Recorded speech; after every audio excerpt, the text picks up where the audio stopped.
What's going on, everybody? Welcome into my Portland Trail Blazers Summer League preview.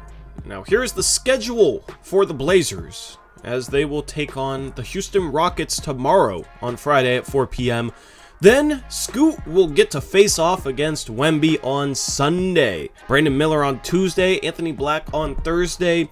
These are four top prospects. All four of these guys are top 6 picks, and these games should be a lot of fun, especially given that the Portland Trail Blazers have pivoted towards the future. We plan on doing live watch parties for all these games right here on the main channel, so catch us at any of these times and watch some Summer League action with us. The goal is to have a live scoreboard for that. That'll update during the game, and it should be a lot of fun. Now let's talk about things I'm looking for in Summer League in no particular order. The first guy I'm going to talk about is Ryan Rupert, the Blazers' 43rd overall pick, who I think has some sneaky offensive upside, but at the very least could be a really good defensive piece.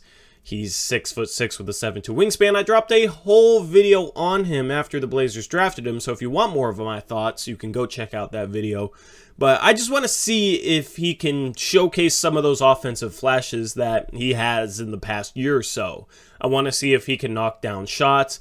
He had a wrist injury last year that he played through that could have hurt his shooting. So something I'm hopeful for is Rupert coming out of the gates shooting the ball decently well, because if that's the case, then he might be a 3-and-D player off the bat. And then he also reads the game decently well, can handle the ball a little bit. So I want to see some of those traits play out, especially with guys like Scoot and Sharpe and Chris Murray next to him. The next guy I want to talk about is Ibu Baji, who was on a 2-way contract with the Portland Trail Blazers last year, but we never got to see him play at all. This will be the first opportunity to see him play as a Portland Trail Blazer, and it'll be interesting to see how much better he looks compared to the film we had on him before he came into the league, because he's been practicing with the Blazers quite a bit in the past year, and the Blazers have been working on developing him.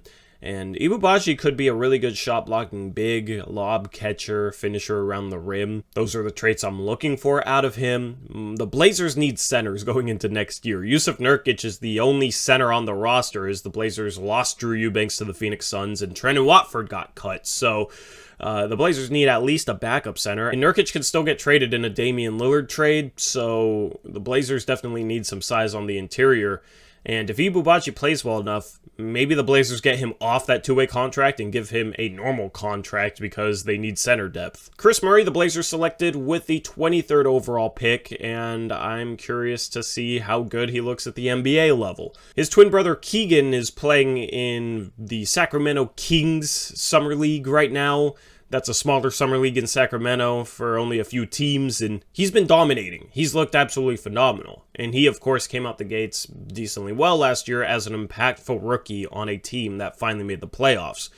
I want to see if Chris looks just like that coming out of the gate. I want to see how that three-point ball looks. As I talked a lot about his three-point shot in his draft reaction video, but basically he didn't shoot a great percentage last year at Iowa, but it took a lot of contested threes, a lot of tough threes, and in the NBA should actually get cleaner looks, so should shoot the three ball better. And I'm curious to see how good that three ball looks in Summer League. Shaedon Sharpe is supposedly going to play. I don't know how many games he'll play. Second-year players that were solid to good as rookies normally don't play in the entire Summer League, but Sharpe definitely could, and I just want to see Sharpe dominate like he did at the end of last season. I want to see the stretch where the Blazers were tanking last season carry over into some Summer League success. I want to see him be a little bit more creative with getting to certain shots. We had a clip from the Blazers Summer League practices where Shaedon Sharpe got to a floater, and I think doing more of that will be great for Sharpe. But I also really want to see him improve on the defensive end. I don't want to see him give up on plays. I want to see him play harder on that side of the ball.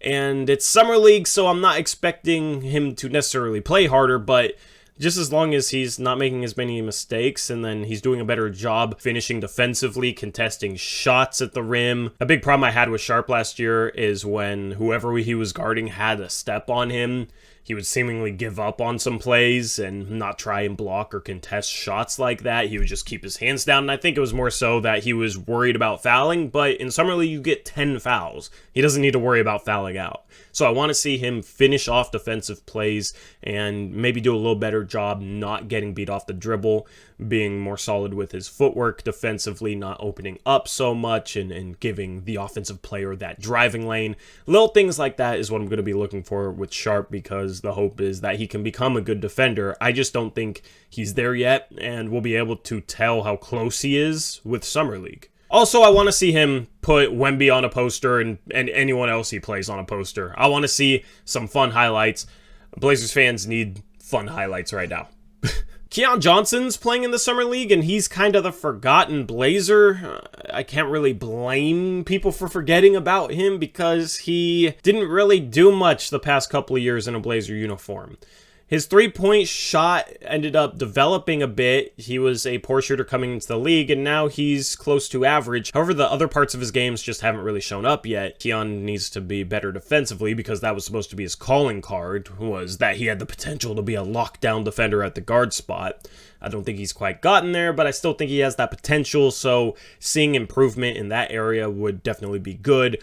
But then also, I want to see him get to the rim and finish at the rim better, because he was supposed to be somebody that could do that, supposed to be somebody that could finish around the rim with his explosiveness and some solid body control. He was supposed to be able to convert at the rim, and he just has not finished well during his NBA career, so I want to see improvements there. Let's talk about Scoot Henderson finally, because you guys have all probably been waiting for me to talk about Scoot. I want to see him dominate as a scorer. A big part of that, I think, will be knocking down threes at a better clip than he did in the G League, where he only shot 27 to 32%, depending on which statistical database you were looking at. Developing that three-point shot will be crucial for Scoot. He can hit a lot of mid-range jumpers off the dribble, but I want to see him extend that out to the three-point line to make himself a true lethal three-level scorer. But I want to see Scoot assert himself both as a playmaker for others, but also as a scorer. And then defensively, I'll definitely be watching him on that side of the court as well. He had good flashes last year in the G League, but was not consistent whatsoever. He has the potential to be good, but is not there yet. So I want to get a true feel for where he's at as a defender right now. And what's funny with him is playing against guys in the G League is basically the same level as Summer League. So it's not like Scoot isn't used to this level of basketball. There's some other guys on the roster that could be a bit intriguing. Jonathan Williams is actually still on the Blazers main roster. So pay attention to him, I guess. If he looks good, maybe the Blazers just keep his contract on the books going into next year. I always assume they'd either trade or waive him because it is non-guaranteed. But maybe he can earn himself a roster spot, or at the very least a training camp invite. John Butler is also back on a two-way for the Blazers. I'm just looking for him to prove that it's worth it, but having that shooting big will make it a little bit easier for Scoot and Shaedon. I feel like defenders are just going to leave John Butler to guard Shaedon or Scoot drives, and John Butler could get a bunch of open threes and feast off them because he can shoot the ball. So it'll be interesting to see that dynamic play out as well. It'll be fun to see Scoot go against Amen Thompson in the first game. Amen Thompson is somebody that I was super high on. I actually had him ranked ahead of Brandon Miller, and Brandon Miller so far has struggled in Summer League. So it's going to be interesting to see if that take was right long term. But we'll also get to see Brandon Miller in the third game. So we get a chance to see a lot of top prospects. Of course, the headliner, though, is Scoot versus Wemby. They've played against each other before, as the G League Ignite played Wemby's pro team for a couple games here in the States. And Wemby got the better of him in one game, and Scoot and Wemby went head-to-head, and both, I think, had like 30 points in another game. So these guys have already put on a show before, and they'll probably do it again. And we'll be right here for it, live streaming watch parties on Blazers Uprise, so hopefully you can join us for those. With that being said, that's a wrap for this video. Thank you for watching. Let me know what you think of any of these guys heading into Summer League, and let me know what you'll be looking for if I missed something. With that being said, I'm out of here. Until next time, as always, peace out. Go Blazers.